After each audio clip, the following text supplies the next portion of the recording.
Well, when you pursue performance gains like strength, usually aesthetics improve, but the reverse isn't always also isn't always true. So when you pursue, aesthetics, you don't always improve your strength. Sure. So that kind of type of training, I'll give you an example. I've been training for over 2 decades, and I've had so few injuries. Thank goodness, because just being blessed, having had a lot of injuries, I like to think I know how to do what I do.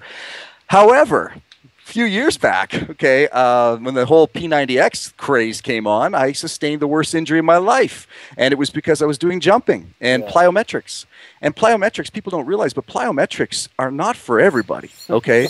And box jumping and super high impact exercise. I mean, I suffered a meniscus injury. That's a thing on your knee, a muscle on your knee, and it was so excruciating painful. I was hobbling around with crutches for a couple of weeks, and I didn't. I just had a bruised meniscus. I didn't even tear it. But so if you tear it, you need surgery. Yeah. I've And been that was there, just man. from that. Twice. Then the pain is Yeah. excruciating. Yeah, it's no fun. So I'm not as big a fan. I mean, if you love that stuff, great. But I really think you should look at your training and periodize it. So have a phase where, okay, for now I'm going to try. Maybe I'm going to do some of those trendy exercise things, the P90s of the world or the Insanities or what have you. And then I'm going to cycle out of that after, say, maybe 8 weeks. And I'm going to go into a more traditional thing. I'm going to allow my body a little more recovery time. I'm not going to do all this high intensity interval stuff all the time. There's a lot of cortisol being released. If you do high intensity intervals with a long sustained low carb diet, you will have muscle loss. Yeah. It's a matter of fact. Sure. And if you look at if you look at just in terms of aesthetics, and you look at the leanest, fittest people on the planet, and they are always bodybuilders. Okay, now I understand not everybody wants to look like that, but Well, but also you should always, when people say bodybuilders, I always try to get them to look at like natural bodybuilders for men and natural. women. Like look at the Yes. guys who are 100% Yeah. natural. They don't use like testosterone. Look Yeah. at the women who are in the bikini Yeah. competitions, not in the bodybuilding competitions. And Exactly. the reality is, if you look at most of those people, they're going to be the women are going to look absolutely hot, and the men are going to look absolutely shredded. So I try to get people to Yeah. think about that when they're thinking about body, not the big hormone Yes. injected, crazy stuff. No, So please. Thank you for clarifying that, because yeah, that's exactly what I meant. And you look at those folks, and they're able to achieve that level of conditioning, and it's not done using those kind of exercise modalities. I'm telling sure. you, they do use a lot of longer, slower, lower intensity exercise. Right, right. Because they have to, because they're reducing their carbohydrates, their calories, their body is in a depleted state, and you can't run your body at super high intensity levels when you're depleted. You just don't have the energy. You're going to lose Yeah, muscle, yeah. and you're also going to get sick. You can get injured. It's not to say you can never do it. It's just saying that you really should cycle it. Don't drink the Kool-Aid of just one guru and just say that's the only way. Sure. You need to really cycle your training. Sure. And what's really interesting to me, this is something that dawned on me a couple years back, was that everybody's talking about high intensity exercise. They're quoting the Yeah. the Tabata studies, all the hormones Yeah. that are associated with legitimate intensity, and then they're creating longer workouts with short rest periods, and then Yeah. claiming them as high intensity. And even I Yeah. have a workout program that was designed to be a high intensity program, but I try to make it very clear in that program that it's about going your all on each exercise and then resting as needed between exercises so you can go your all again on the next exercise. It's not about going at that medium pace, because in reality, what most people are demonizing when it comes to cardio is medium intensity cardio. And, going out there jogging or running at a medium pace, that's probably not the best for your body over a long period of time. But if you're at a low intensity, about that 65% of maximum heart rate and below, then you're burning fat, you're increasing your blood flow, your circulation. If you're above that, about 85% intensity, then you're really jacking up those hormones. You're really, really Sure. shredding your body Yeah. out. And most people they do high intensity. They say they're doing high intensity, but it's really that medium intensity range, because they're not giving themselves enough rest period, because their ego's getting in the way. I got to keep going. I got to keep sweating the whole entire time. So that just dawned on me a couple years ago, and I was like, whoa, we are really missing the ball. To me, I think that we should be doing high intensity or low intensity, but high intensity should be genuinely high. And I like what you said about keeping things safe, because safety is so I realize that now with the injuries I've had, because I'm not as fortunate as you. I've had quite a few injuries, but Yeah. you've got to keep things safe. And if you keep things safe, then you can go the distance with it. You can look like a bodybuilder at 45 like you do, right?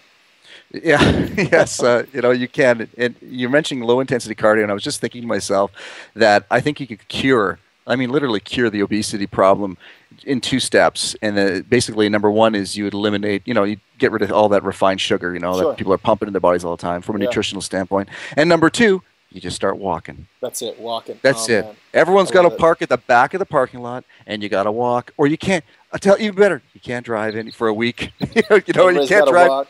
You got to walk everywhere you go. I guarantee you, the problem's solved. Yeah, So, walking is grossly underrated, I agree. and and it's so therapeutic. It's not just therapeutic from a standpoint of losing body fat, but it's also emotionally therapeutic. Sure. So you'll find, like, I'm looking at where you are right now, that I can hear the birds, the greenery behind you, the blue sky, and you go and walk out in that kind of environment, and what it does to your psyche, like how that helps to make you feel so much more energized, refreshed, Sure. you're so much more positive. It's so therapeutic and Yeah. so underrated. Yeah. I couldn't agree more with that, Bruce. Man, I just I wish more people would do it. But you tell like that's part of the systems that I try to get people to do when I'm trying to get people to look at what they really should be doing. I try to start with water, protein, vegetables, sleep, walking, and Yep. strength training. If I could just Yep. get those six damn things in people's heads, I feel like Yep. I will die a happy man. And so many people ignore simple stuff Oh like yeah. walking. I mean, it Yeah. really is like the best exercise when it comes to fat burning, making sure your joints and your bones stay strong, your tendons and ligaments, so on and so forth. And so I'm just really happy you mentioned that. Now, It's just not sexy though. That's why it's people not don't talk. sexy. They can't It's not sell sexy. that. They But you got a know what? walking program. I walk without my shirt on, Oh, while yeah. drinking water and breathing fresh air. So Look now I'm at getting you. the sunshine, and that's sexy. That is sexy. I'm sure the ladies in the neighborhood appreciate it. And I have a baby and a fluffy dog too. Oh, So. that seals the deal for them. Yeah. Oh, shh! Don't tell my wife. Don't tell my wife. No, I'm just kidding. So, Bruce, you mentioned primal movement patterns, and you kind of mentioned Yeah. like push pull and whatnot. If you could give people kind of a better perspective, because I know that you obviously value like resistance training. What are the basic exercises that you think probably everybody should be doing? Well, number one is a squat. I mean, I really do. I'm such a big believer in squats. This nonsense that squats are bad for your knees. Full squat too. I mean, if the proper way for elimination, as we for going, number Right, two, right. is in a full squat position. And that is when I mean, as you know, because you have a little one, their joints are so flexible and they can Yeah, do all sorts of bendy moves, and we lose that flexibility as we age. So yeah, because we don't use it. So and that's where the benefits of yoga are so fantastic. So sure. because you can keep that flexibility, but full squatting. So bringing yourself all the way down. If you can't full squat, it's usually a flexibility issue. So your tight ankles, your hips are a little messed up. Learning how to do that. So squatting is key. Just start off with your body weight and don't use any devices. You don't have, especially a Smith machine. I hate Smith machine squats. They just put you in too much of an upright position that takes your hamstrings out of it. It puts too much strain on your knees. So a proper full squat. Number two, a deadlift. So those kind of movements, squats, deadlifts, the pressing motions where you're pressing vertically or horizontally. And whatever you press, you should definitely be able to pull. For everything that you push, you should do at least twice as much for pulling towards you. Ah, I Because, love that. That's beautiful. the posterior chain on everybody is the weak link. I can tell you 95% or higher of people that I see, I start off the whole process by standing in front of a mirror. And I say, I want you just to stand in front of the mirror like you normally would. And let's just have a look at what's going on. And every time, anterior rotation. So you're all tight in the front. You're rounded in the back. Sometimes women lean to one side. You notice a lot that they cover themselves. And this just leads to all of this being tight. Everything else is weak. You need to strengthen the weak and stretch the tight. Yeah, that's fantastic, man. Yeah, I couldn't agree more on those exercises. Squat, deadlift, like a push-up or a bench press, a row Yep. or a body row, a pull-up, and a press. I mean, that's so simple.